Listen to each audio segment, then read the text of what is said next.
Hello again, everyone. I am Gary Gonzo, and welcome to Racefor's coverage of Round 5 of Season 1 of 2022 of the Midwest Kidney Warriors Formula Indy Series, coming to you from, this is a mouthful, Canadian Tire Motorsport Park for the Braidan Grand Prix at Canadian Tire Motorsport Park du Mosport.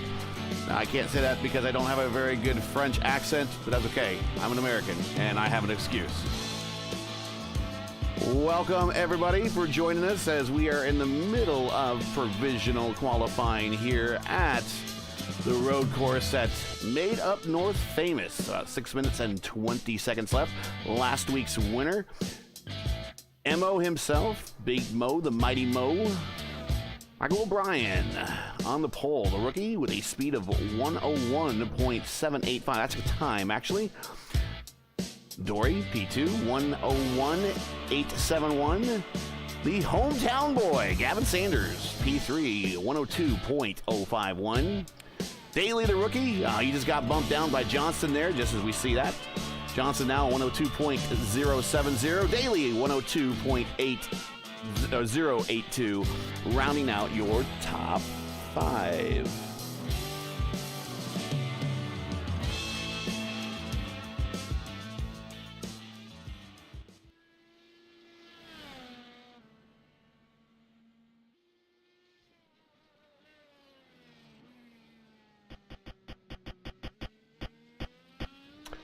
Give you guys a little bit more audio there of the full-bore Indy cars as they make their way around this very historic racetrack.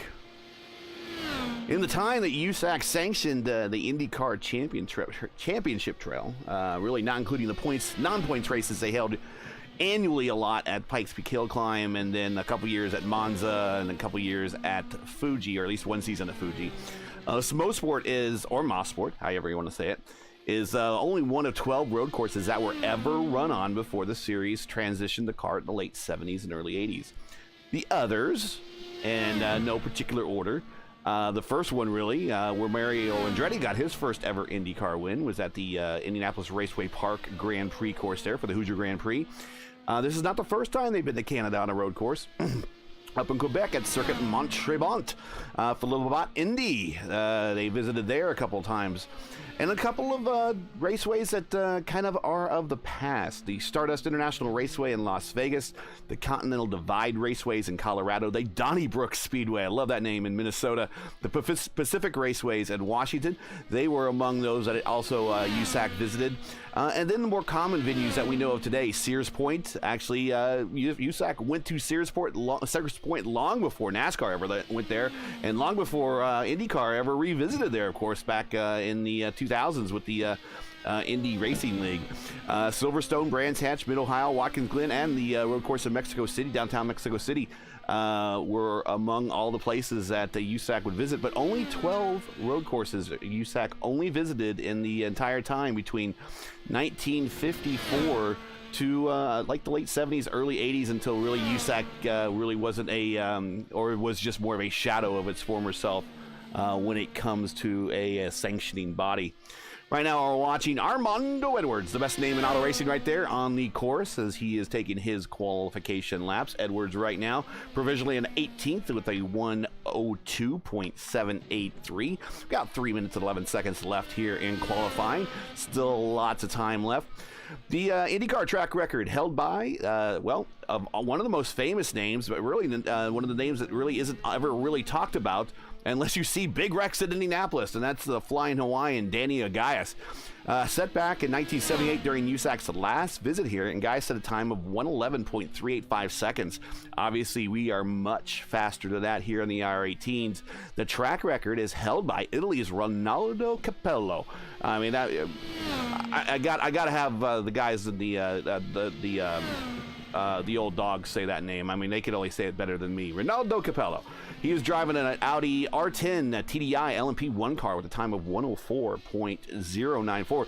So the pace you see that our guys are turning tonight here in the Midwest Kidney Warriors Formula Indy Series, pace beats that of the track record. It is almost time to go racing. With that, it's time to look at tonight's starting lineup. But before we do, and before you do, If you enjoy race-first coverage of the Midwest Kidney Warriors Formula Indy Series and you respect the weekly stream, be sure to support us by smashing the like button below and subscribe so you don't miss out on more on the next race that we have here on Race First. Now, ooh, look at that. Dan Miglin going cartwheeling there. Now let's get into it in Canada. We do have a couple of drivers starting from the pits tonight due to infractions from the last race and previous races. Alex Penn and Ethan Oring will be starting from the pits. And again, before we get to the starting lineups, we see 6 of you are watching right now. I only see 1 thumbs up, and actually that was me who clicked that. So I would like to see another 5 of you click that thumbs up while we have 1:18 seconds left here before we go racing. It's not going to miss anything. Trust me, we got it all right here covered for you. Top 5 has not changed really since we came on the air. Top 10 really hasn't much changed either. It's Daly, Venezuela, Van de Sant, Hill, and Bency are your top 10. Nate Seifert, your championship points leader, which we will get into very, very shortly. He is way back in 11th at the moment, so he has a long road to go.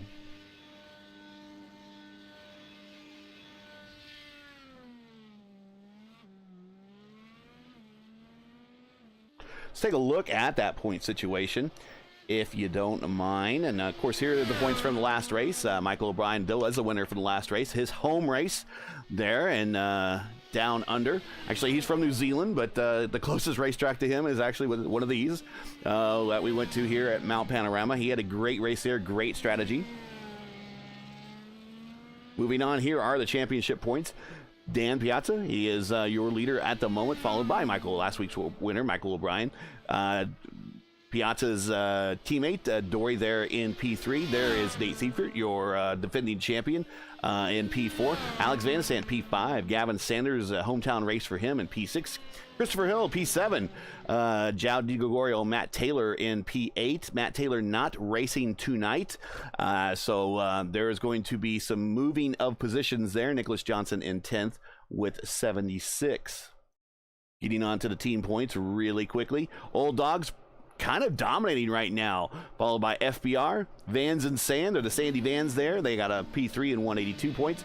Team Kamagoya, Sunset Arctic, 149. Infinite Motorsports Black in P5 for 144. There you see the remainder. MO Racing, Team Race First, Backfire Motorsports, Chevy McLaren, and Team Watson Racing rounding out the top 10. Here are your rookie points. Michael O'Brien extends his lead from his win last week and is going to extend it a lot more because Matt Taylor's not racing tonight. Byron Daly is in the lineup. We'll see his qualification result here in just a moment. Bruno Miranda in P4 and Matthew Short in P5. I believe everybody is here with the exception of Taylor and Miranda. We'll look at tonight's starting lineup and confirm that for everybody. Now let's get into it. Let's take a look at tonight's starting lineup.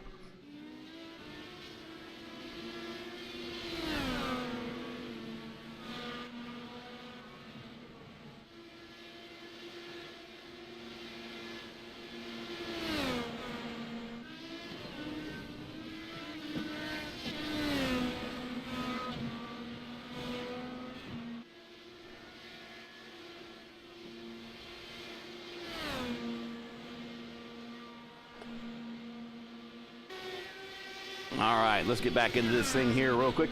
Let's look at tonight's starting lineup from Mosport. Michael O'Brien is your pole sitter, followed by Dory. P3, Gavin Sanders. P4, Principal Dan. P5, Nicholas Johnson. P6, Byron Daly. He's one of your rookie contenders. Cristobal Valenzuela, P7. Alex Van de Sant, P8. P9, Christopher Hill. P10, Caleb Bency. Nate Seifert. Oh, we're going to start all sorts of getting wadded up there at the bottom of the hill. Nate Seifert, P11. Rodrigo Munoz in P12. Matt Houston, P13. Cody Claiborne, P14. Matthew Short, one of the rookie contenders in P15. Jeff Groff will be in the ride-along later tonight, P16. Dakota DeMed, P17. And an updated livery tonight, Armando Edwards in P18. Moving on, Blaze Andrich in 19th. Christian Jasper in 20th. Joshua Tucker, 21st. Zachary Faum, 22nd. Hugo Gallas, 23rd. And J.J. Wang in the 24th position. Moving on to 25th, Gareth McAllister. Nick Goyette in 26th. Daniel Miglin will be starting from the pits, and he is shotgun on the field along with Ethan Oring, who are starting 27th and 28th. And that rounds up your starting lineup for tonight.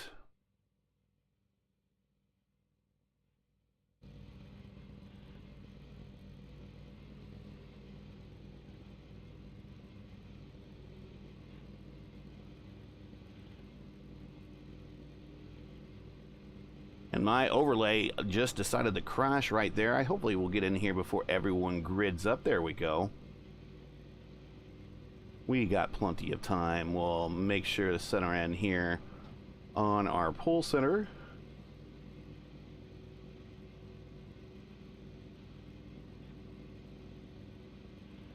Lots of camera angles to choose from here.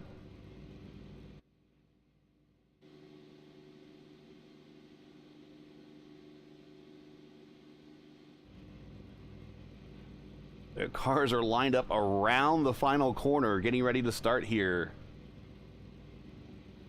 Here we go, revving it up. Lights are red. The 3 cars at least starting from pit road. We are green, and away we go here at Mosport. Here comes Gavin Sanders to the inside, taking a look. He's gonna get stopped a little bit. Oh, and one of the old cars. We got 4 cars rolling off in the back into the kitty litter. And I think both the old dogs might be involved in that one. Principal Dan, yeah, Principal Dan is involved in that one. But right now, your leader is Michael O'Brien, followed by hometown boy Gavin Sanders in his home track here, trying to battle this out. Right behind him, Cristobal Valenzuela, Christopher Hill, and Alex Van de Sant round up your top 5 as we are trying to get through the top of the first, bottom of the first lap here, up into the Twin Mosport Sterling Moss corners there, down the Andretti straightaway, and we will get the field shortly situated here momentarily with a big pileup at the start of the race there in turn 1.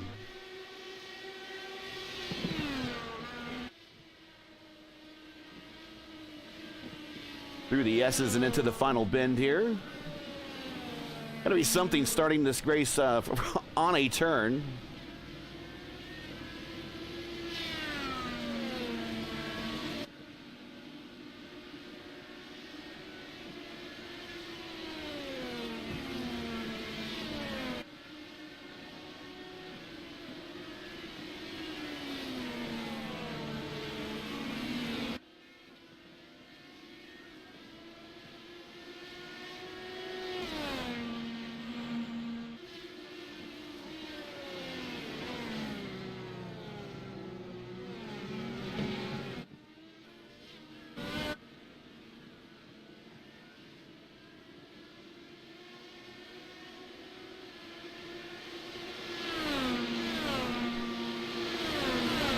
Number of cars involved in that first wreck.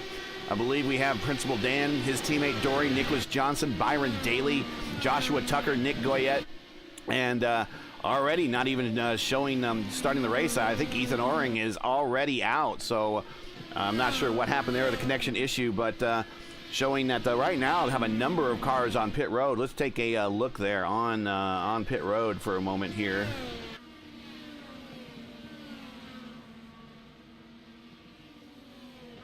Yeah, there's Dory with a extended stop there on his. Woof, look at the front end and back end of that car. Can't see Nicholas Johnson. Let's try to get a better angle on him here. No, there we go. He is getting snapped back into place. Car is going up on the jacks, gets some new tires, top off the tank. He is underway. There's Byron Daly also in the same boat, getting new tires, getting repairs taken care of, waiting for that front wing to be snapped on. Looks like we got some other cars rolling on by. Nick Goyette in the back there. Byron Daly still on. There is Joshua Tucker. Dory is now moving and momentarily. And there's Principal Dan getting around his teammate there. Nicholas Johnson now in 23rd, well underway. So again, looks like Ethan Oring is out. Oh, Christopher Hill. Christopher Hill had an issue.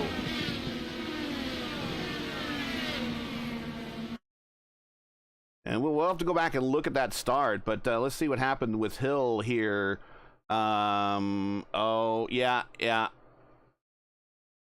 And actually, this has happened to me in a truck race before. Coming off this final corner in the back end, just comes right on out and nosed right into the wall. That's exactly what's happened to me before. Just not an IndyCar. And tried to bring that back to pit road, and it just was not happening for him. So let's go back a little bit further and see what happened with that start. Let's go ahead and let's take a look at Principal Dan. We'll go right on in with him. But let's go back further in time here. And we don't do this, but this is going to be critical to the championship point situation, and we will want to see what happened there at the start. Let's go ahead and get the, nope, let's go get a better, yeah, let's do here.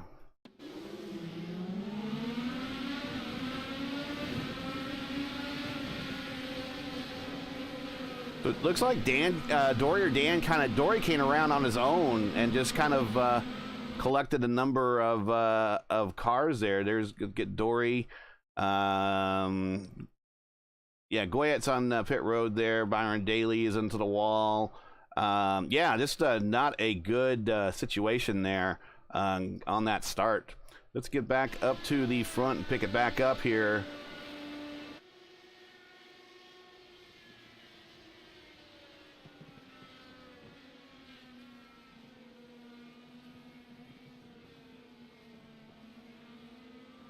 And let's get rid of the spam that they like to put in the enough watch stream girls here. Well, if you're stupid enough to click on that, I guess they go right ahead, but you're on your own. I would say it's probably not a very clean site. And I'm not talking about content. I'm really talking about all sorts of malware that attacks your machine. But you are safe here with race first coverage of the Braidan Motorsport Grand Prix here at Mosport Park, or Canadian Tire Park, however you want to call it here. A lot of people are kind of fighting the fact that it's now under the naming empire corporate infrastructure of a company. Much along the lines of like when they renamed the Hoosier Dome the RCA Dome. I refuse to call it that. A long time ago. But, you know, I would not be surprised if, you know, the way things are going, that at some point the Indianapolis Motor Speedway becomes the Pennzoil Speedway. You know, at some point, it's kind of the sign of the times. We're kind of talking about this with some other friends of mine about how sacred, you know, the month of May is to a lot of people, and that maybe at some point the 500 might not be held in the month of May anymore in the future. I don't know anything for a fact, but that might be something that happens actually in the future. I know back in the IRL days, Tony George was wanting the Indy 500 to end at, or actually wanted the IRL season to end at the Indy 500. And that's what brought on that awkward 96-97 season that they had there. And they quickly got rid of that idea. But, you know, I could see now that I've already had one 500 now in August, albeit it was because of the pandemic. Maybe we'll see more than one oval race at the Indianapolis Motor Speedway with Indy cars. And maybe we'll even see the 500 moved at some point. Nothing is sacred anymore. Let's put it that way.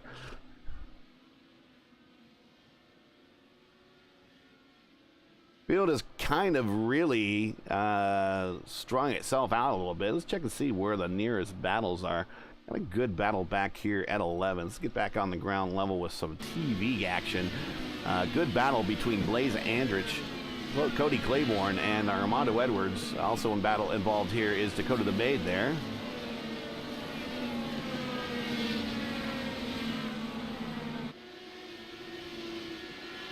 Here's one of the damaged cars from earlier, allowing the traffic on by. This double turn area, very, very, very dangerous. Very dangerous. You get as much of a quarter of a wheel off into the dirt area, and your back end is coming around. We're going to see lots of action there tonight here as we get settled into what's going to be a 51-lap event here at Mosport Park. Take a look at the front. Here's Michael O'Brien, has a bit of an edge, 1.3 second lead over Gavin Sanders. There is Gavin Sanders right there. Over Sanders, Alex Van de Sant is behind by about 3.1. There's Caleb Benzie. He's going to benefit in a lot of the action that befell the leaders tonight. Cristobal Valenzuela with a great race tonight. He will be sponsoring, he and his company will be sponsoring our race at Indianapolis here next week.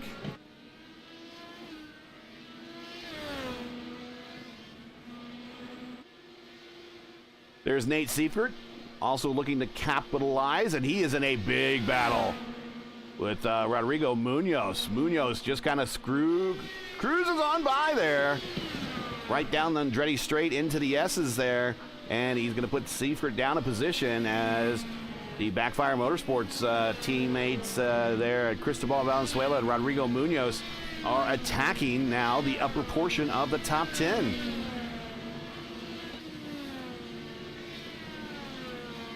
There is Matthew Short. Right behind him is Christopher Hill. That is not a battle for position. The battle for position behind Short is Armando Edwards. There you see him right there. Right behind him is the battle that we were looking at earlier with Cody Claiborne. J.J. Wang's in a big battle right now with Jeff Groff.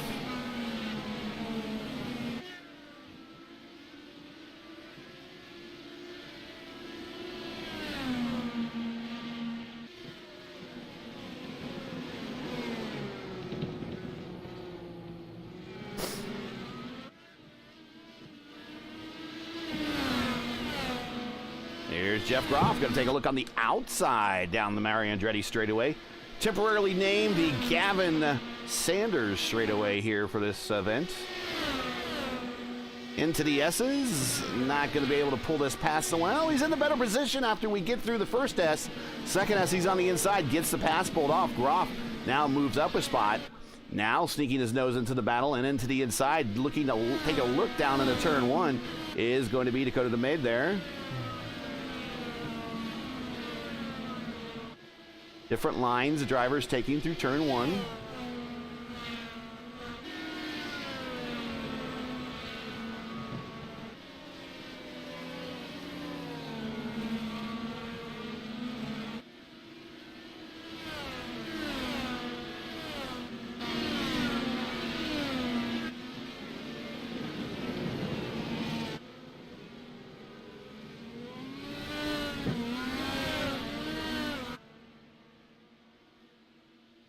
And Groff looks like he's pulled away. He's on the push to pass.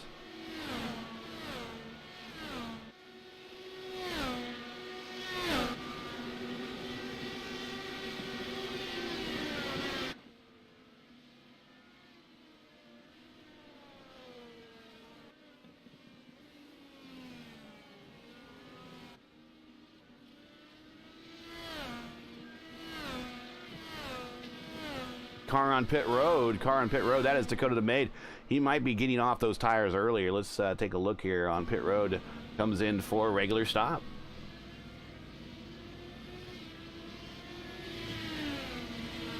Down and away. Moving on to the harder of the two compounds.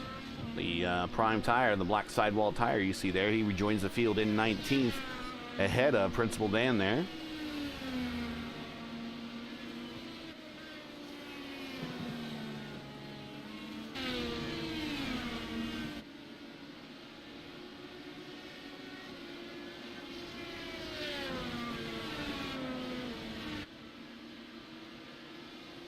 Tonight's race from Canadian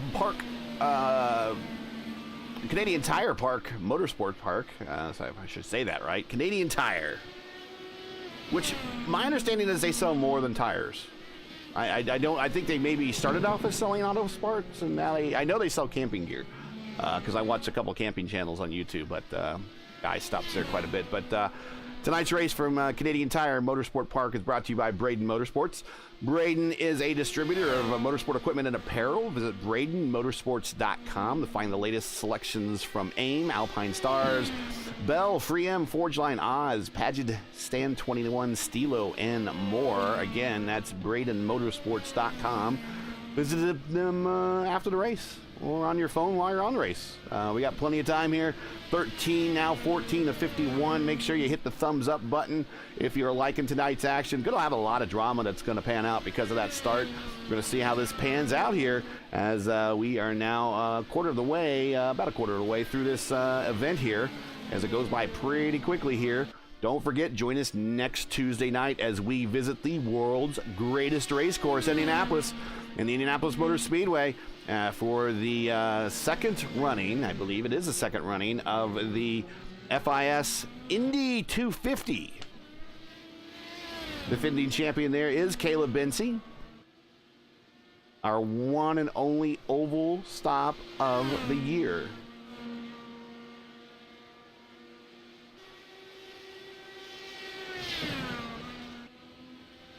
Series sponsorships paid for by Midwest Kidney Warriors. Midwest Kidney Warriors is a 501c3 nonprofit organization that advocates life for those battling kidney disease. Let's get a look of the Midwest Kidney Warriors car there, defending champion of the series. There he is. We have several kidney warriors needing a life-saving transplant. Many require a living donor. Please visit their website at MidwestKidneyWarriors.com or visit their group page on Facebook today for more information.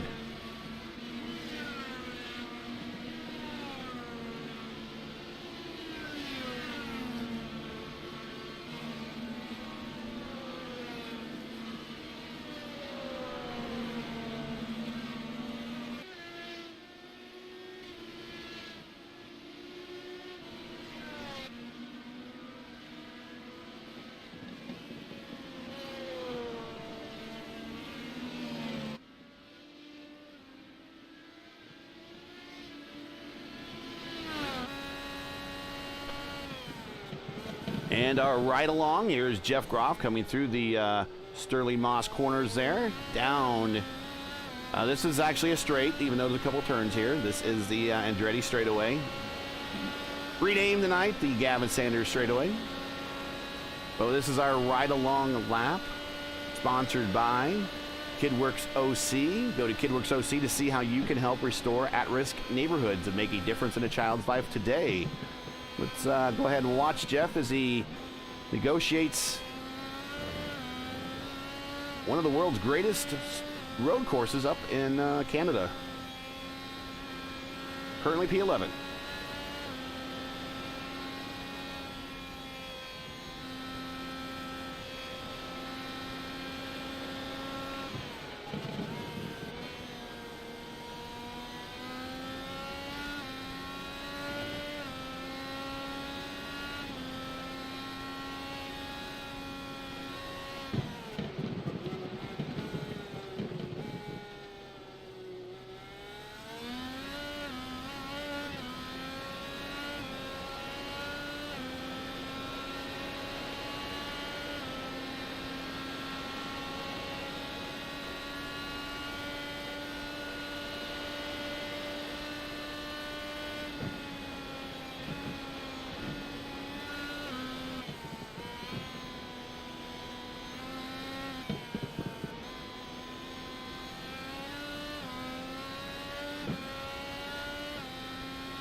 Oh, big wreck coming off. Wow. We just joined that one. Not sure what happened. Let's go back and take a look at that. We were just going through seeing the closest battle on the racetrack at the moment. And I'm not sure who that was, but let's get into the cockpit here of Armando Edwards as he comes up over. Is that JJ Wang? No. That's Dan Miglin. What happened to Dan Miglin?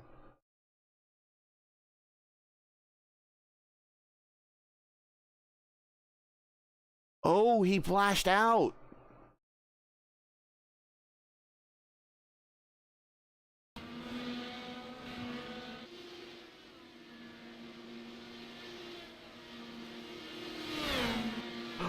Oh.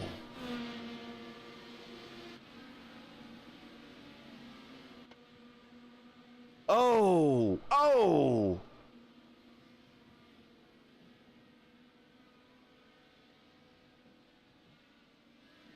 Did Seifert get contact?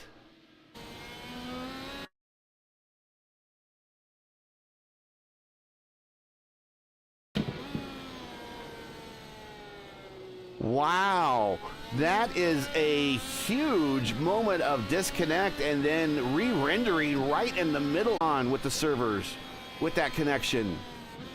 Wow. Well, you just saw it right there. That was Dan Miglin. Looks like he dropped and then came back in and right in the middle of the racetrack on the Andretti or the Sanders straightaway and took out Christopher Hill. Christopher Hill sitting in, well, he's back underway. Well, there's Goyette. Dory is having not a good day. He's back on pit road.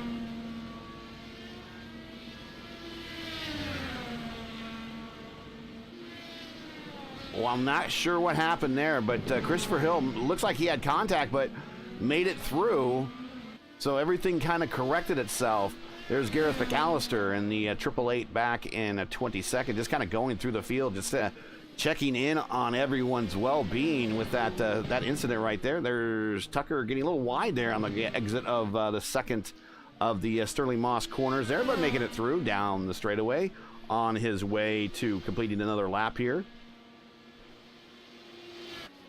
Nicholas Johnson is in front of him by almost a lap. Zachary Flaum there in the purple, black, and white car. Seems to be doing all right. Right behind him is P3, Alex Van de Sant.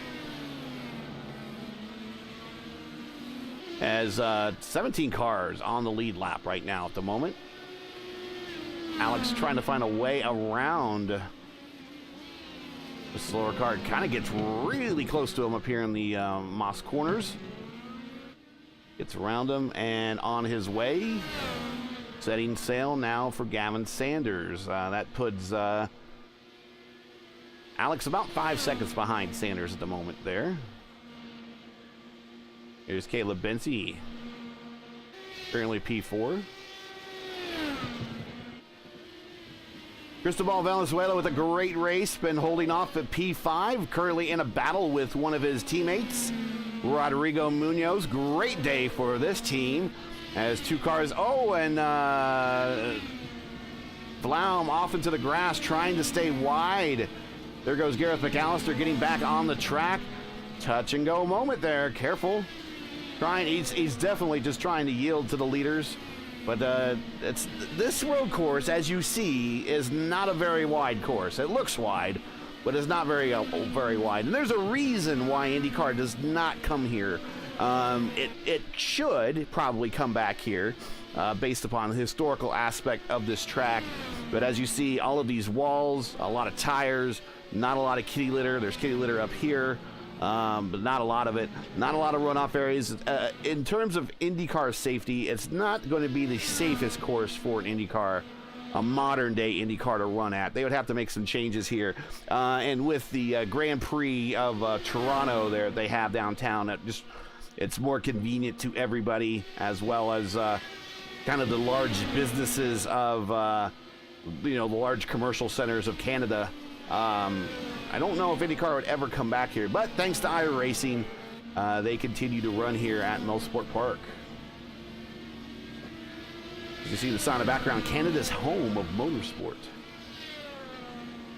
I would like to see one Canadian track added to the iRacing service on top of the ones we kind of talked about earlier in the opening, the one in Quebec, but also another one in Quebec.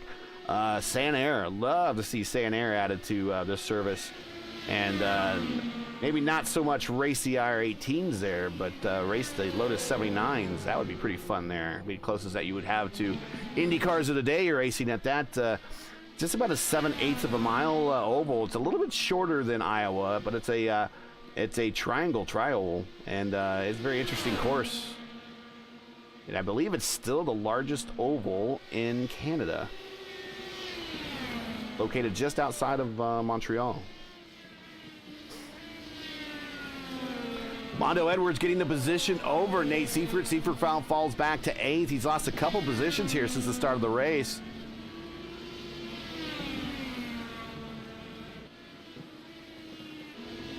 Sanders on pit road, getting away on the pit stop, and he's overtaken Michael O'Brien for the position.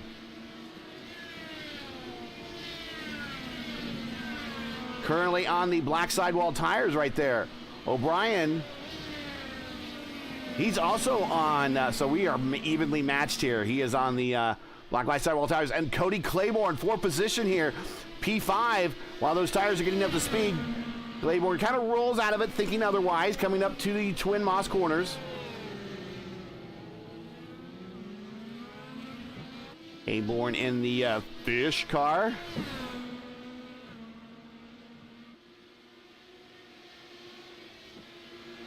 Zachary Flaum staying out of the way there, down the straight. Everyone is clear of him. But Gavin Sanders with a major muscle move on pit road, getting ahead of Michael O'Brien, where it is tomorrow there right now, mid-afternoon, I think about dinner time in that part of the world where he is at racing right now. Currently recording this at 9:30 Eastern time, 9:30 p.m. Eastern time on Tuesday. It is Wednesday about dinner time there, where he's at in New Zealand. Gavin putting on a bit of a buffer here between himself and O'Brien. Seifert up front, though. Seifert is your leader. Oh, McAllister getting his wheels off into the grass. Keeping it under him. Seifert, 25 laps into his current stint. Will he make that turn down pit road? No, he's going to go again. He's going to go try for the one stop. And I think everyone, I have not got a chance to really talk to the drivers pre-race about what their plans are. This probably is going to be a one stop for the most part. We might see 2 stops here.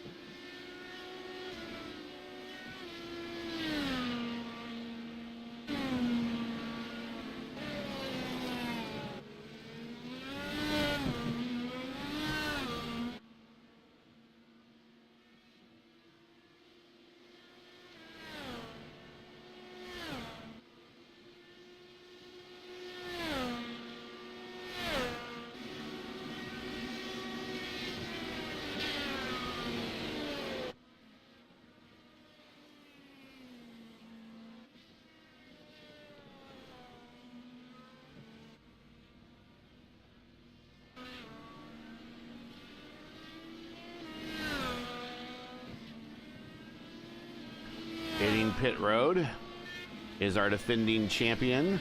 Also on pit road, Cody Claiborne.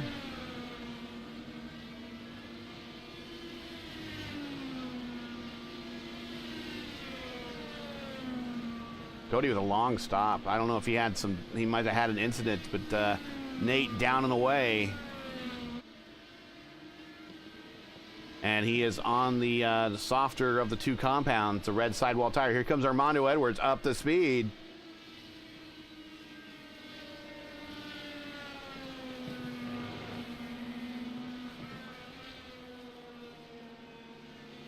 Both these guys just pretty much stopped. Mondo about 10 laps in.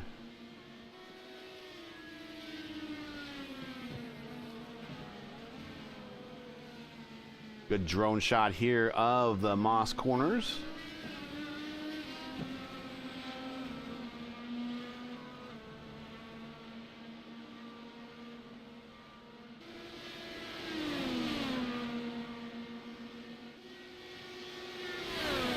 So let's reset the field as all of your pit stops are done. Gavin Sanders is your leader. He just pitted 2 laps ago. Overtook Michael O'Brien on pit road. He has himself a 1.5 second lead over Michael O'Brien, who started from the pole and led the opening laps. All the fracas that happened behind him on that opening lap, he did not see, or probably didn't even know about unless he heard about it on the radio. But he is our current rookie points leader, and he is going to probably make a run at putting a bigger buffer between him and his other points rival in the rookie championship, Matt Taylor, who, is not racing tonight.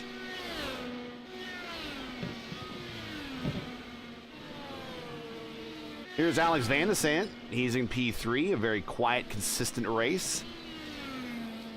1 win already this season. Going to the Oval in Indianapolis, so one of his better venues next week. Right behind him, probably the chief guy he's going to be battling all next week at Indianapolis, Caleb Bency. 2 wins there at Indianapolis in 2 different series.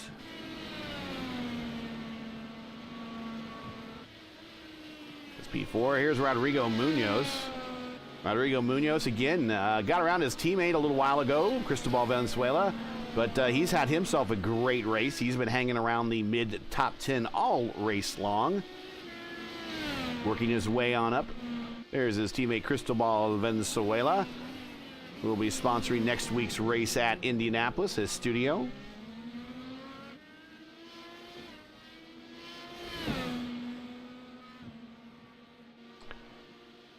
As for 6th spot, here's a battle for position as Armando Edwards gets around Siefker.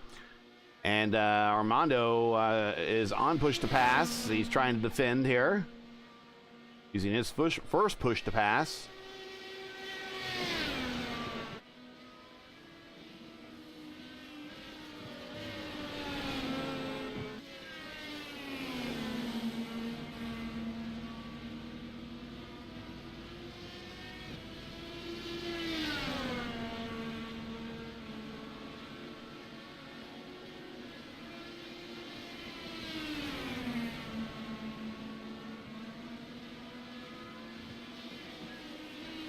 This is your closest battle on the racetrack at the moment, really. We got another battle that's developing between 10th and 11th, the Baden Groff.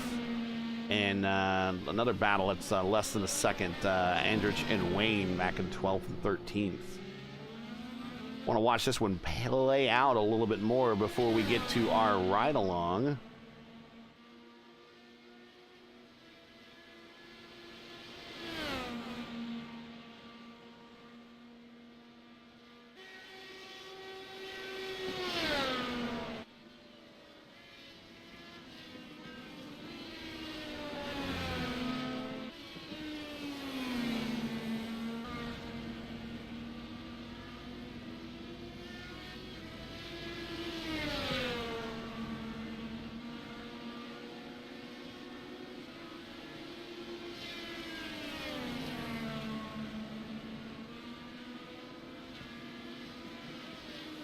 As this stabilizes, let's go back to, a little sideways there, but he's out of control. Let's go back to P10, the battle for P10 between the Maid and Jeff Groff.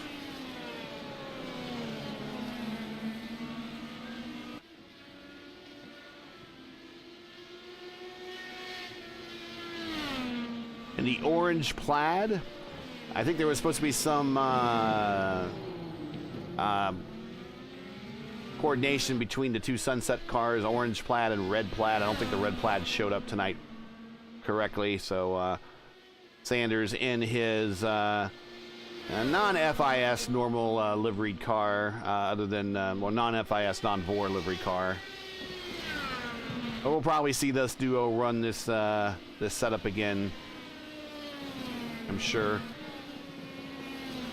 Kamigoye eSports there with Sunset Arctic in the top 5 of the team standings, and look like they're having a great day. 2 cars in the top 10, one at the top, one at the bottom, but still 2 cars in the top 10 nevertheless. Go to the Maid, Jeff Groff Matthew Short battle for 9th, 10th, and 11th. The car between them is Christopher Hill, who somehow escaped, but didn't look like he escaped that very scary disconnect, reconnect lag issue with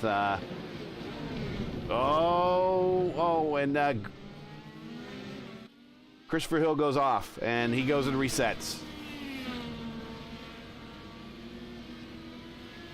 Yeah, top of the hill can be like that. Can get slippery up there, especially if you get your wheels off onto the dirt. But yeah, very scary situation there with Dan Miglin in one of the Infinite cars there, just kind of fading out and then fading back in right in front of full speed traffic on the Andretti Straight or the Sanders Straight. Here's Jeff Groff riding those rumble strips, trying to help that car rotate there through the corner. A little bit further on back, Blaze Andrich with a solid race today, P12, up 7 spots from where he started. Right behind him, JJ Wang up 11 spots. Your big gainer today is a cross between Wang and Armando Edwards, each up 11. Great starts for both of those two.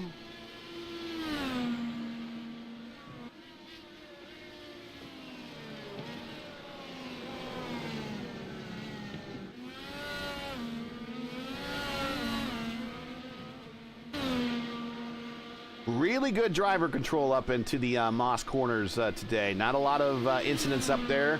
Seen a couple. Not a lot of incidents coming off of the Moss corner. Sometimes you see a lot of cars there under acceleration, the back end come around. Oh, Jeff Groff getting around Dakota. Dakota might be hitting pit road. That is what exactly he's doing. The 82 defending RIL champion hitting pit road. Going to get the final service for him to get done. He's making this a 2-stop race down and away. And he is good to go to the end.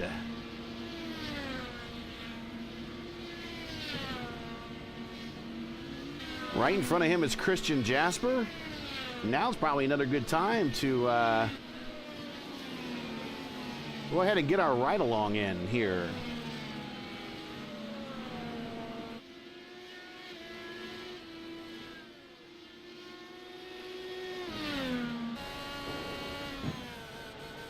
This lap around Mosport Parks brought to you by KidWorks OC. Go to KidWorks OC to see how you can help restore at-risk neighborhoods and make a difference in a child's life. Riding along with Christian Jasper in the 44, currently in P15.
Whoa.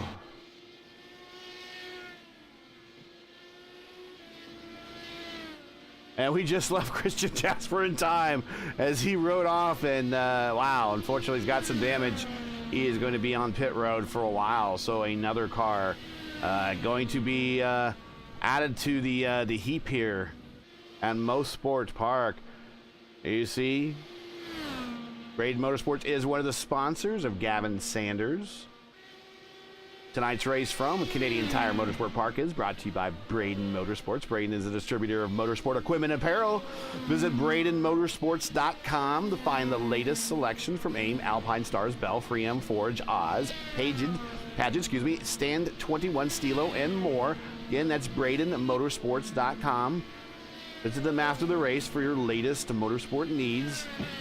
Their number one guy is number one on the boards here. And getting into the closing aspects of today's race. Hometown race, hometown sponsor.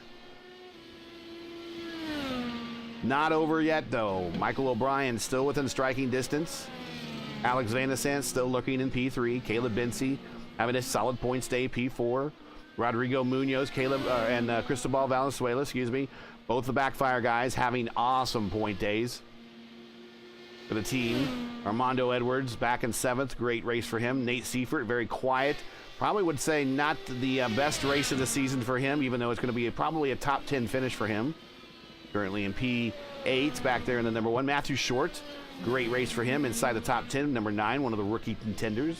Jeff Groff, just saw his teammate kind of go off there a little while ago, but he's holding the flag up for the team on his bargain on P10 at the moment. And that is your top 10 here as we are quickly getting to the end.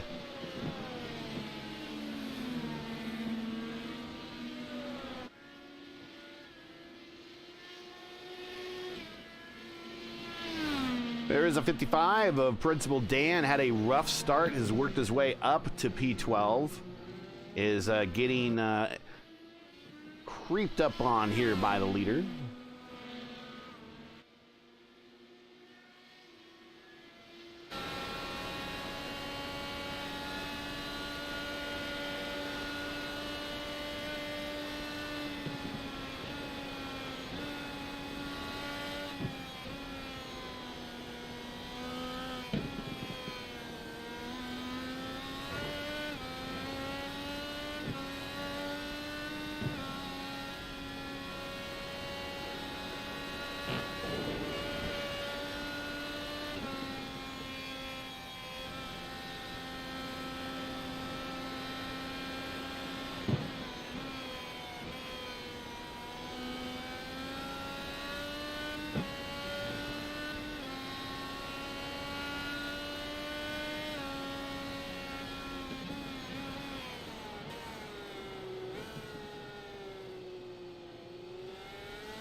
We'll get you an update of all the cars currently on the racetrack on pit road. Get you an update who is on the lead lap, who is not.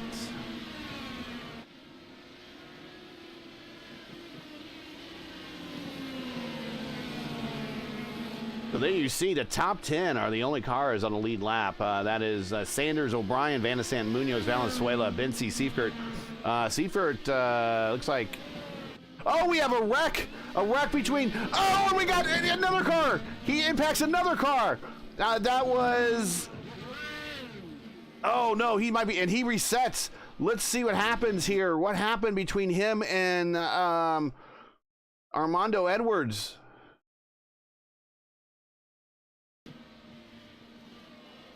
Oh, no, our Edwards got to the back of him. I don't know if this Edwards is going to show. Oh, yeah, he gets it back of him.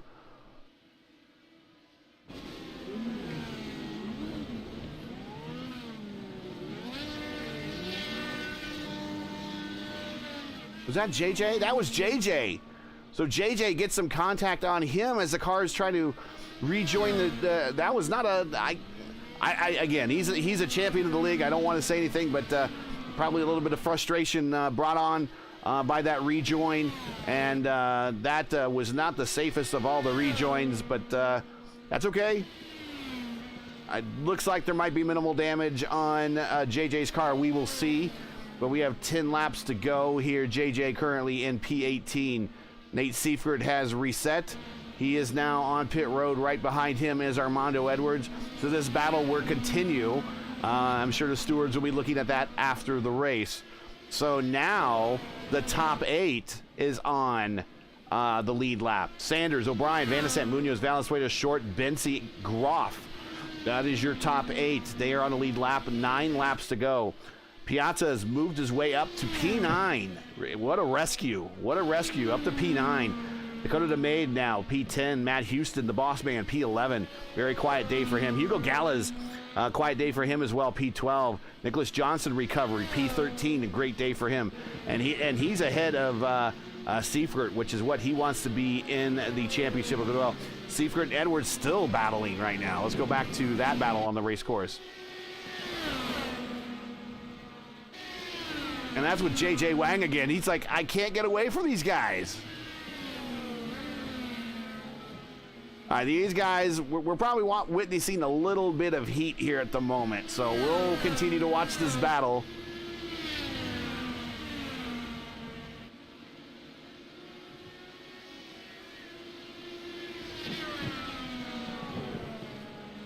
Currently the closest, O'Brien on pit road. O'Brien on pit road.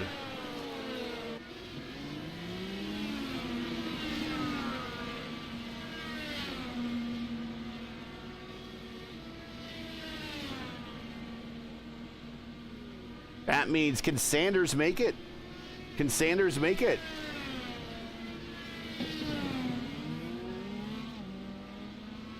I think Sanders is going to have to stop. Michael's going to the alternate tires, so he's going to go for light tanks, fast times. He jumps out in front of Valenzuela. Valenzuela is, excuse me, that was Hugo Munoz, sorry. Valenzuela on pit road for his final stop. He has gone to the alternate tire.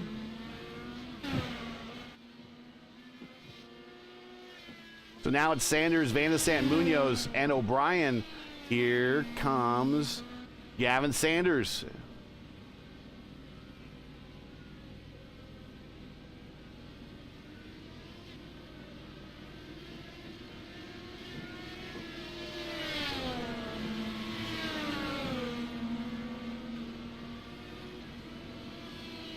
Alex Van de Sant on pit road. So will Munoz, no, Munoz on pit road. So here comes Michael O'Brien. He's making the turn down pit road. Gavin Sanders is done. He's away. He's rolling. He's under power. He is past the line now in front of O'Brien. He's going to hold on to the lead with light tanks and fresh red tires, as he is going to probably try to set some massive times here in the closing laps here at the Braidan Grand Prix of Mosport, Mosport.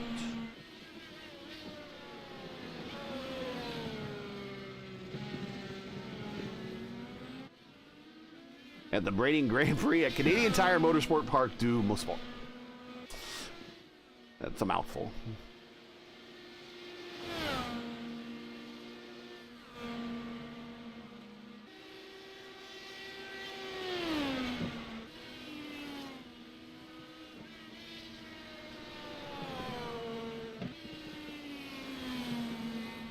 Yeah, I agree with you, Julian. Track looks like an oval with a defect. Actually, I race pretty well here, so the fact that I race here decently well means that it is definitely an oval.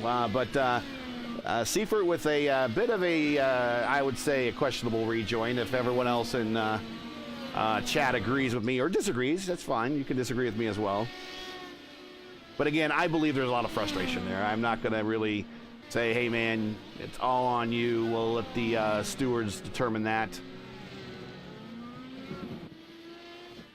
Good battle here between the teammates. Good day for them. Great team day for them.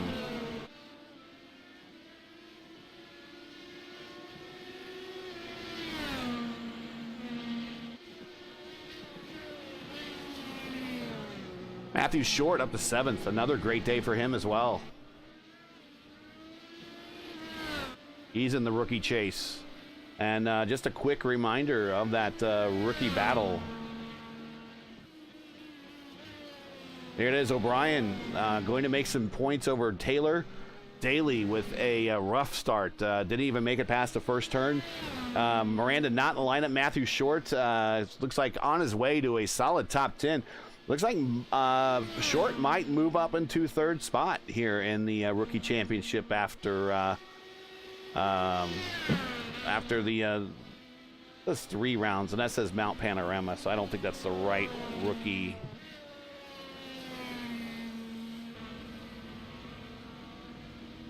Let's reset that here.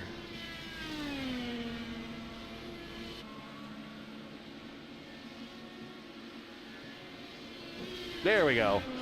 Michael O'Brien, Matt Taylor, Byron Daly, Matthew Short. So Short actually is going to move up to 3rd with Daly, and Fitzsimmons not in the lineup either. So, in fact, Short might actually pass Taylor and move up in the 2nd. So, a good day for him.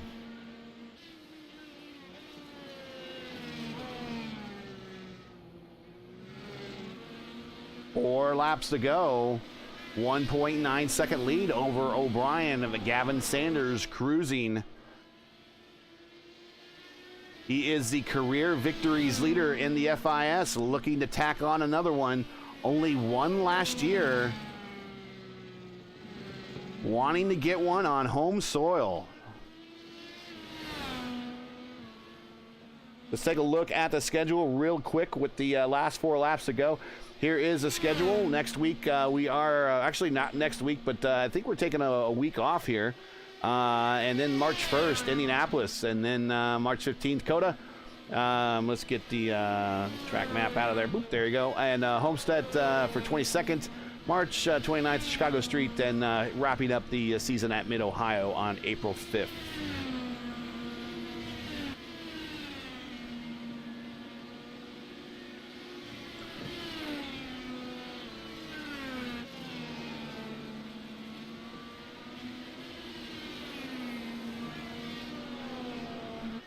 So considering this is the 15th, and if any of these guys have missed Valentine's Day for their girlfriends, probably a good thing that the league decided to pencil in a off week here.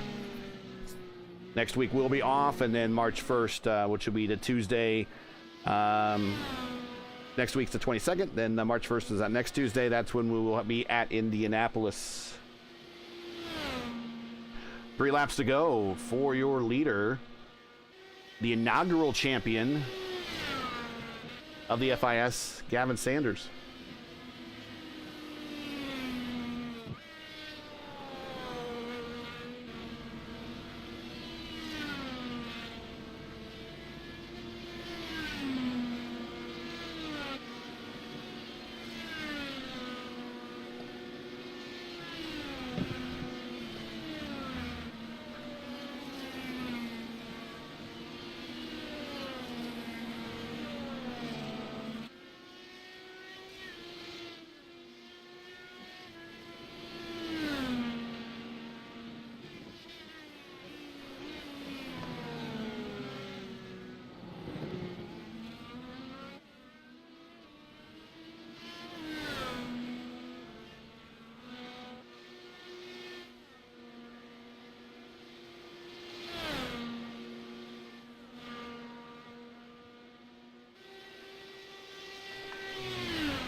.5 second lead here by Gavin Sanders coming to the white flag.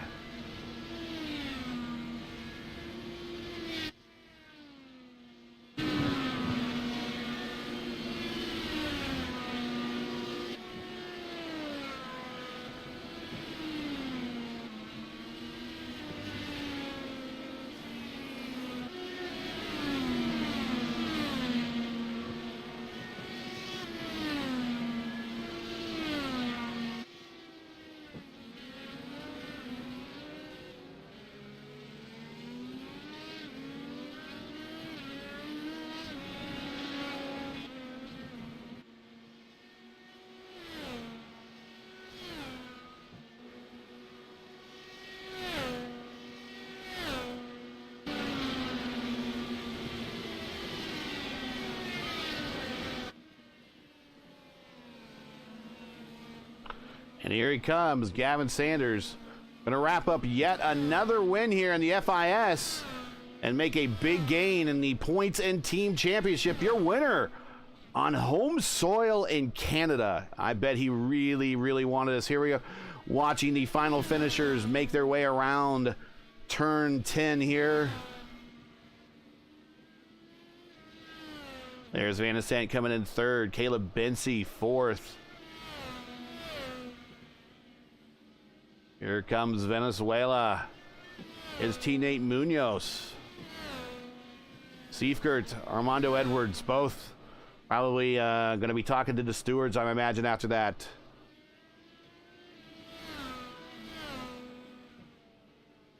Waiting on Short.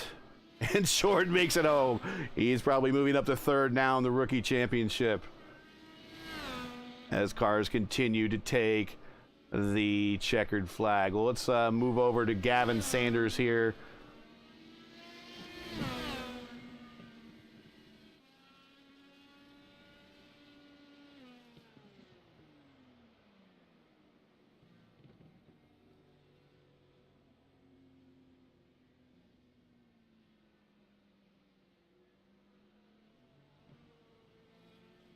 Taking a victory lap here at his home course. Threading a needle there on the front stretch, creating these donuts. Look at the tight donut there. There it is. Zanardi, be proud. Pivot there on that one wheel. Work your way around. There you go.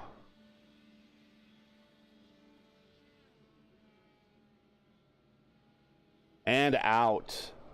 Okay. Well, let's take a look at tonight's results before heading to the interview room. And we'll go ahead and pop myself into the interview room to let them know that I know that they are ready to go. And let's look at tonight's results here from Canadian Tire Motorsports Park. Gavin Sanders with the actually, you know what? 2 weeks in a row, the hometown boy wins. Gavin Sanders in his home race is P1 here in Canada. Michael O'Brien, of course, won last week. He finished second here. A great back-to-back races for O'Brien. He won, and basically his home race last week. Next week, or 2 weeks, depending on how Alex Van de Sant and Caleb Bency do, actually more like for Alex Van de Sant, we could see three hometown boys in a row win their home race. We'll see how Alex Van de Sant does here in 2 weeks in Indianapolis. But Alex off to a good start going into Indianapolis, finishing third on the podium. We're top five. Caleb Bency, just a great, consistent, very quiet, drama-free race. I'm sure that maybe he just wanted a couple more positions, but I'm sure that he is going to be thrilled with this performance. And it was just very clean and very, very not much drama for him, and I think that suits him the best. Cristobal Valenzuela, right where he started, came up 2 spots, but finished there in the top 5, was around the top 5 all day long. Rodrigo Munoz up 6 spots from where he started. A great day for him. Matthew Short, he went up 8 spots from where he started. He's probably going to be second in the rookie points after tonight. Great day for him. Principal Dan, just a horrible luck start. Got caught up in really, I think it was his teammate kind of coming around under acceleration there. Didn't look like it was net code enhanced. Might have been. We'll let the stewards take a look at it, but it was about a 5 or 6 car incident at the start of the field that really is going to impact how the points are going to shake out going into Indianapolis here in about 2 weeks. Dakota DeMate, great top 10 finish. Going to be a great points day for his team. He finished in 9th. Great day for him. Matt Houston, the boss man, very quiet day. Didn't see him very much at all on the stream, but finishes 10th. A very, very quiet, consistent day for him. Jeff Groff was around the top 10, lower part of the top 10 all day long. Finishes 11th. Hugo Gallas really was in that top 15 all day long. He finishes 12th. This is where we're going to see a little bit of drama. I don't really want to say that we're definitely going to see drama, but we might see some drama here. The incident between Seifert and Armando Edwards, not sure how that's going to pan out in the stewards, but Both drivers, I'm sure, are not very happy with what panned out there. They were in the top 10, and then the incident moved them back. They at least finished in the top 15, but 13th and 14th, respectively, for the defending champion and Armando Edwards and Nicholas Johnson getting caught up in the fracas on the first lap in the top 15 there and 15th. Moving on.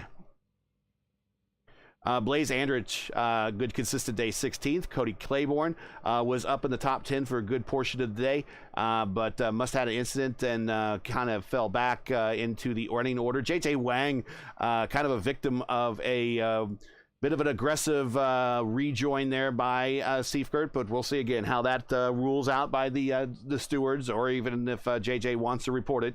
Joshua Tucker, 19th. Gareth McAllister, 20th. Christopher Hill, just a weird day for him. Possibly destroying half his car on the backstretch with a reappearing Miglin, and then not destroying his car. Just really weird stuff going on, but just not a great day for him. And then he had a incident up in the Moss corners, and that kind of relegated him to 21st. Christian Jasper, well, we were doing well until we rode along with him, and then as soon as we left him, he had an incident, so maybe we jinxed him.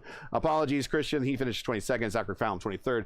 Dan Miglin with that really weird disconnect, reconnect, and then reappearing in the middle of the Andretti Sanders straight there.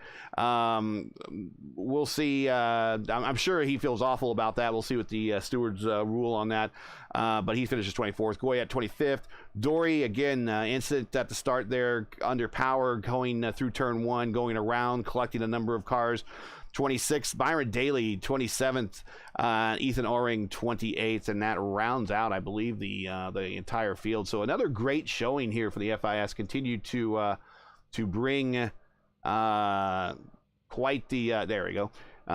Quite the field sizes, nearly 30 cars every race, so it's great. Let's get into the interview room. Let's bring down Alex, who finished P3. Ooh, there we go. Hey, Alex, how you doing, man? P3. Very quiet race, I think, from your point of view. Not a lot of drama around you other than what may have happened on the opening lap, what you saw or didn't see. Other than that, tell us about your race and how you feel going into the home race here at Indianapolis here in about 2 weeks. Fairly, like you said, fairly boring race, except for lap one and the very end. I don't know if you caught it, but I ran out of fuel on the backstretch. There was just so much going on, cars exiting the pits in front of me and not serving blue flags and all that. So I just missed that I was supposed to pit with 8 to go. And so kind of screwed myself there. But fortunately, I had enough of a gap behind me to Caleb that I stayed ahead. So happy about that. Definitely needed this result after the last 2 races, killing myself lap 1, turn 1 at Bathurst, and Okayama too, lap 1, turn 1. So, really good way to end this first half of this season. Just need to get it together and have a really strong finish to have a shot at the end of the season. Like we both agree, kind of the drama at the very end with the fuel, and then the drama at the very front with the incident. Kind of a boring race. Is that a nature of the track, or it just it just had that, or just how that just formed out in front of you on the racetrack? I mean, it just, I know some people were in it all day long, but you were really just kind of by yourself pretty much most of the day. Well, this track, I mean, it's short and there's not many turns, but every turn is extremely technical. So it really exacerbates that pace difference between like across the field. So, you had people going 2 laps down, which is fine. It's just a tough track. And we have a really strong field right at the front. So after lap 1, I lost that time. And then I just wasn't able to gain it back, really. I was pretty much dead even on pace over the run with Michael and Gavin, pulled away from Caleb a bit, but that was it. If I had qualified better, which I should have, I just screwed up my hot lap, and then maybe I would have had a shot. I had some decent pace at the end of the middle run, like before we all went on reds, but I had made that fuel mistake, so that kind of blew that out of the window. So just it's a tough track, very technical, and it just that caused the field to spread out at the front. 2 weeks, Indianapolis. You have one of the rare oval wins here in the series. Indianapolis is one of your stronger ovals. What's your thoughts about going to Indianapolis here, starting the second half of the season? Ready to make a run at that P1? Absolutely, yeah. I want to get that championship lead back. So this is a good step. Indy's, yeah, definitely a really good opportunity for me. I mean, it's hard not to be good at Indy, but at the same time, a lot of this field is a lot more road focused, which is the point of this league. So having the two strengths that I do is a big advantage for me. So hopefully I can pounce on that and get back up to the front. Well, looking for, and also I was saying on the broadcast that we've had two races in a row where kind of the hometown boy kind of wins their hometown race. And maybe we see 3 in a row with you in Indianapolis, but we shall see. Congratulations on the P3 tonight. Anybody want to say hi to, shout out to while we got you here before we let you go? Yeah, as always, big thanks to my usual sponsors, lmcgear.com and Happy Trails Chili Company. Thanks to Racers Broadcasting for putting on a great series of broadcasts. And thank you, and shout out to my parents, who I think might have been watching today. So, yeah. Hi, Mom and Dad. Thanks for watching. Make sure you give us a thumbs up for the podium for your son there. So we will hopefully we'll see them in 2 weeks. We will see you in 2 weeks. Get some rest, and I know you and I will probably be talking before then anyway. So have a good one. We'll talk later. Thanks, Gary. Bye. All right, let's bring down Michael O'Brien. Hey, Michael, not too bad for being around dinner time in your neck of the woods. 2 weeks in a row, 2 podiums. Not the win, but still a P2 nevertheless. You still have the rookie points lead. You got the pole position. You avoided the whole mess that happened in turn 1. But it looks like just that one little half-second whatever on pit road is ultimately what cost you the lead. Yeah, couldn't quite get it today, but that was good. I liked that. Yeah, I actually ran out of fuel halfway down the pit lane. So I was just sort of bubbling into my pit lane. Okay. Yeah, that's 2 times. Alex said that he ran out of fuel coming to the checkers, and then you ran out of fuel coming to pit lane. We really don't think of Mosport as a fuel mileage track. Is it just so that you absolutely wanted to stay out there until the bitter end, just because of how evenly matched you were with the other cars in the top 3, or was it something out that caused you to stay out there a little bit longer and maybe not get the fuel mileage you thought? Yeah, that first stint I just wanted to go as long as possible to give myself some options a bit later on. Yeah, like I was 1.0 crossing the line, so I knew it was going to be tight, but yeah. Again, I was talking with Alex, and it was kind of a as we kind of summed it up, it was kind of a boring race from his point of view, and not a lot of action, mainly because of everyone, at least in the top 5, was so evenly matched because of it being a pretty technical course, and everyone's strengths were being applied there on this race course, and it was really tough to make up ground on anyone. Any close moments, anything that you go back and you think about that you could have made any decisions differently to maybe possibly change the outcome to get the P1, or was it just going to be a P2 type of day for you once Gavin got around you? Yeah, I mean, we were all so close. I think me and Gavin were 2 seconds apart for half that race. I lost a bit in that second stint just through traffic, a couple of close calls with traffic, but not traffic's fault. It was just the way it went. Yeah, if I'd saved a little bit more, maybe would have kept track position over Gavin and might have been able to manage things a bit better, but I think it just was what it was, really, to be honest. So now we got 2 weeks off, or at least next week off, and 2 weeks we go to Indianapolis. How are you on the ovals, and how are you at Indianapolis? We haven't seen you on the oval yet here in this series. Thoughts about going to a completely different style and discipline of racing after being on road courses here for the first 5 races? Yeah, I'm a much better road racer than oval racer, but I wish I could unique thing. I wish I could switch seats with you because I'm the other way around. What about Indy makes things a little bit different than? Well, actually, tell me from your point of view, what makes oval racing different than road racing for you? Is it just being that you have to be really smooth with the car every single lap, where on a road course you can hustle it quite a bit and still get performance out of your car? Or is it just dealing with the aero push in a different way? Or what makes an oval different for you than you normally would be on a road course? Aero push is definitely a thing. I've gotten a lot better with that over the last year or so, but that's a big thing to manage. I think mostly it's just strategy. Like I grew up watching road racing, so I sort of have a built-in feel for the way a road race flows, but oval racing's a little bit of a mystery. So no, I'm trying to calculate everything I can under yellows, and half the time it doesn't work out. Well, you have a week to practice, and I know they'll stand up some other practice sessions, and you get a chance in there to try some practice in the aero push. Of course, the AI is a new thing that the IndyCar or the IR18 has that you can also practice against. So you got plenty of time between now and then. A great day for you in the rookie championship, a great day for you in the points championship, probably a good day for you in the team championship as well. So all the way around, great day, P2. Anybody you want to shout out, say hi to before we let you go, because we know it's dinner time in your neck of the woods? Yeah, everyone. Everyone, okay. Everyone for racing clean, and you for putting on the broadcast. I enjoy watching it back to get a different perspective on the race. Well, thanks for watching. We appreciate it, and congratulations on the second consecutive podium there. And we'll see you in Indianapolis here in about 2 weeks. Awesome. Thanks so much. We'll see ya. All right, let's bring down the hometown, not quite the hometown boy, but definitely it's a hometown race. Get him down here. Whoop, there we go.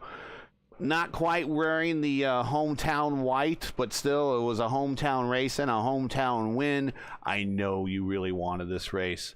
So just go ahead. Tell me just how do you feel? Because I know you really wanted this one.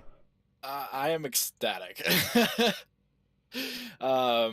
This was probably the one that was circled on the schedule the most for this season. Just to have a consistent race, not make any dumb mistakes, and just finish it out. And execution was pretty well done today, and I feel so happy. So talking with Michael, how you managed to get by him on pit road is that actually he ran out of fuel coming to pit road. How much fuel did you have coming to pit road when you both did that pit stop at the same time? How much fuel did you have left? Obviously, you did not suffer the hiccup, and that ultimately is what got you the lead coming out. Yeah, I think I had 1.5 liters coming into the pit lane. I just was trying to lay off on the blacks a little bit more at the start of the race, and just kind of preserve as much as I could, just because once you put too much surface temp in the tire, the core took forever to catch back up again, and at that point you're bound to hit a wall at some point around here. So I was just kind of trying to take it nice and easy and work everything in, and I think I kind of was able to make a little bit better mileage that way. But yeah, no, really lucky, because I don't know how I would have passed them on track. It's pretty difficult to make any moves out there. Yeah, and I was talking like that with Alex, too, because I didn't want to say it was a boring race, but we both agreed for him, from his point of view, it was kind of a boring race because it was so evenly matched with all you guys in the top five. And other than maybe an occasional lap car that you had to get around, it was almost a pedestrian race. You would have never thought, though, that a race at Mosport would have been that would come down the fuel mileage, and ultimately that's what this race did. It came down the fuel mileage, albeit on the second, at the end of the first stint to going into the second stint, not at the very end of the race, where most people think fuel mileage races really are determined right there at the very end. How was the racing from your point of view once you got up front? I mean, you really weren't challenged too hard. You really didn't have much in the way of pesky back markers getting in the way too much. When you did, I think at one point we were following Principal Dan around when you came around him, and he just kind of let you go. I know you really wanted the race, so you had some built-up emotion on wanting this race, but kind of really, other than making that one little pass in the pits, and all the excitement really happened behind you at the start. So, Yeah. I mean, from your point of view, other than the win, crossing the start-finish line, it was kind of just a run-of-the-mill type of race. Nothing really special happened, and nobody spun out in front of you. It just really came down to that pit stop, and that was kind of about it. Yeah, no, it was definitely kind of a really kind of easygoing, if you want to put it that way. Obviously, Canadian Tire Motorsports Park. No, you can call it Mosport. That's fine. It's good. I was telling everybody, I still call when RCA renamed the Hoosier Dome the RCA Dome, I refuse to call it the RCA Dome. So you may call this Mosport Park, Mosport Raceway, whatever, or Mosport, whatever you want. I don't care. No, it's definitely it's a very grueling track mentally, just because everything's coming at you so fast, especially in these cars. Obviously, they don't race here in real life, and there is a reason for that. Just because the amount of G load and how quick everything comes up, it definitely catches up with you pretty quick, and it makes it pretty tricky.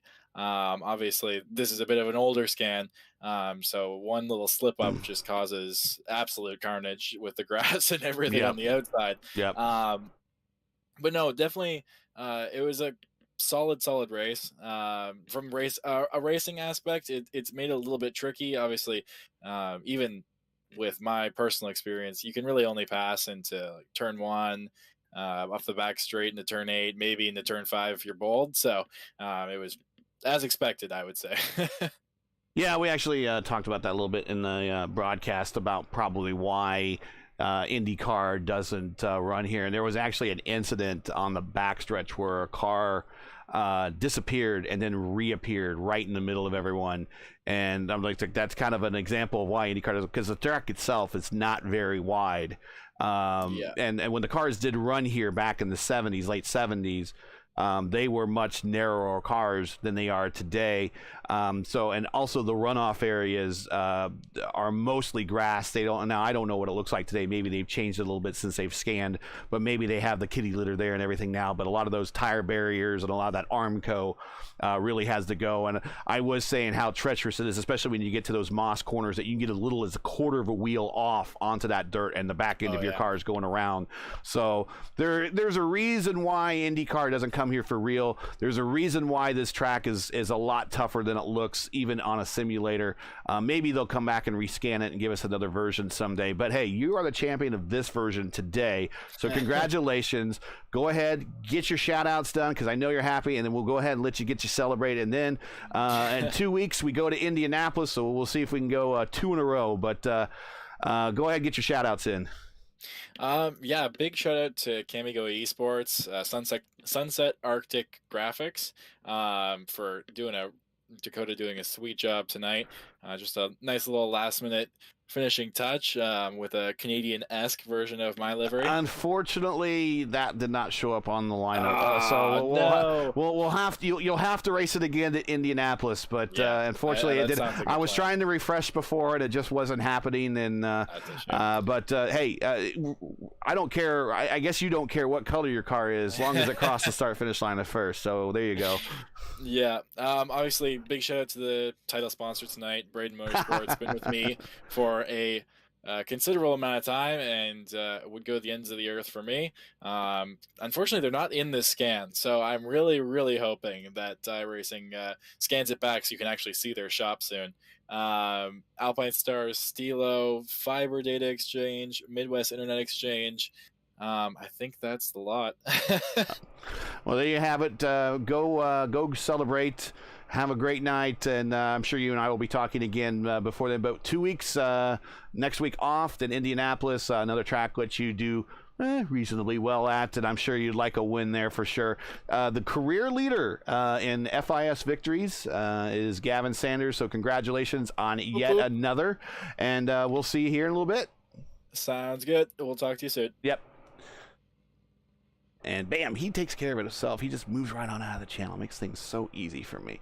Well, there you go. Let's take a look. Gosh, take a look in chat, and we get bombed, just bombed by not quite the best way to get rid of these. But hey, thanks for everybody for watching from home. This is going to be a race that is going to have championship implications more ways than one. We will see how that will impact Indianapolis. So Indianapolis, of course, they will be doing standard oval starts and restarts. So this will not be a standing start oval race. And so those that have any penalties, they will be starting EOL, or I guess they could start from the pits if they wanted to, but it's going to be a long day, because if we're going to have another 33-car field like really the real Indianapolis 500 does, it's going to be those that have to come from the back due to penalties or anything are going to be in for a long haul. So they might have to work on some type of alternate strategy wise to get up front. But there you have it. So I think that's about it, and I think it's a great race, and I hope everyone had fun watching tonight's race. Looked a little boring up front for the leaders, but we found a lot of action to show you back in the mid-pack, and I think these guys did a great job at navigating these Indy cars around a track that really is not built for them anymore.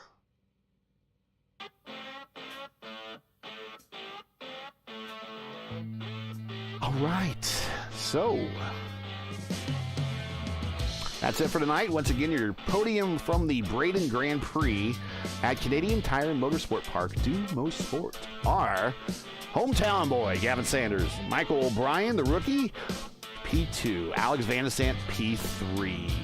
Join Racehurst again in 2 weeks for round 6 of the Midwest Kidney Warriors Formula Indy Series as we return to the heart of IndyCar racing for the Curta de Tres Studios Indy 250. I hope I said that right. I'm going to have to practice that a lot in the next 2 weeks. From the world's greatest race course, the Indianapolis Motor Speedway. That's Tuesday night, March 1st, 9 p.m. Eastern Time on YouTube at youtube.com/racefirst.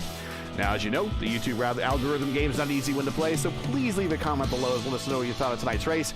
If you enjoyed tonight's coverage, support us by smashing like in the video, which a good number of you have. Thank you very much. And if you're new, click subscribe. And while you're at it, hit the bell for weekly reminders so you don't miss out on more RaceFirst iRacing programming, including our continuing coverage of the official iRacing Fix IndyCar Series, the Monday Night Indy Split, and the Revolution IndyCar League's Schaefer IndyCar Series on Wednesdays.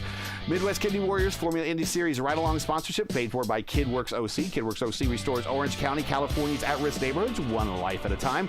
Go to kidworksoc.org today to see how you can help restore an at-risk neighborhoods and make a difference in a child's life.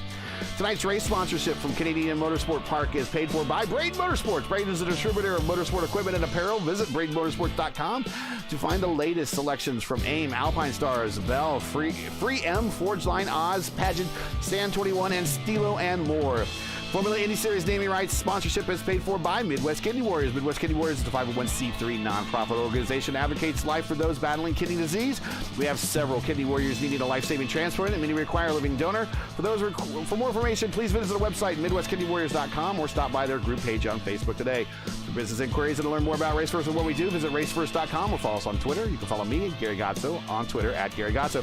So for everyone at RaceFirst, I'm Gary Gotso saying to all good night. Thanks for watching, and to all our men and women serving in the military and as first responders, Godspeed, God bless. Come home safe. Thanks again. Catch us in 2 weeks at Indianapolis for the next race of the Midwest Kidney Warriors Formula Indy Series. Good night.